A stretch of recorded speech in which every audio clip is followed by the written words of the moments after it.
Netaji Subhash open university UG BDP history second year CC fifth পেপারটির last year যে question paper 2023-এর ডিসেম্বরে যে term and এক্সামিনেশনের প্রশ্নপত্রটি তোমাদের সামনে আলোচনা করছি এই ভিডিওতে।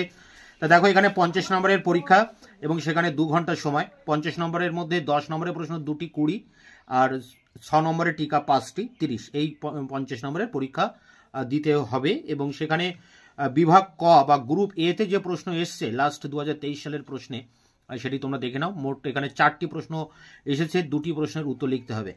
10 নম্বরের প্রশ্ন 2টি।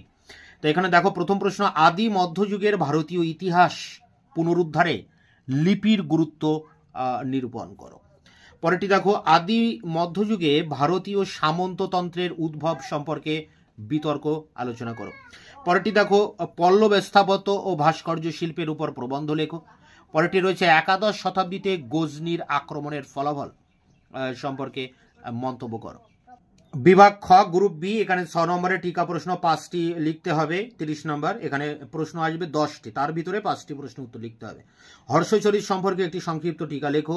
অগ্রহার ব্যবস্থা সম্পর্কে একটি সংক্ষিপ্ত টিকা লেখো। পরেরটি মণ্ডপিকা সম্পর্কে একটি সংক্ষিপ্ত টিকা লেখো।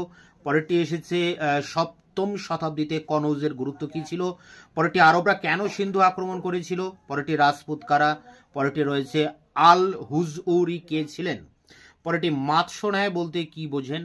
পরেরটি রয়েছে শিক্ষার বিকাশে নালন্দা বিশ্ববিদ্যালয়ের ভূমিকা। এবং শেষ প্রশ্ন যেটি এসে 14 দাগে, আদি মধ্যযুগের ভারতে সংস্কৃত সাহিত্য সম্পর্কে টিকা লেখো। তো এই ছিল তোমাদের প্রিভিয়াস 2023-এ টার্ম এন্ড এক্সামিনেশনের প্রশ্নপত্র বিডিপি কোর্সের হিস্ট্রিতে 5th পেপারের।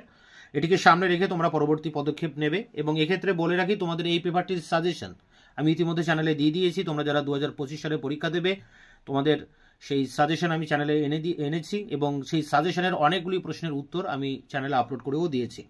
এই ভিডিওর ডেসক্রিপশন বক্স থেকে তোমরা সেই সমস্ত সাজেশন তার অ্যান্সারের লিঙ্ক পেয়ে যাবে।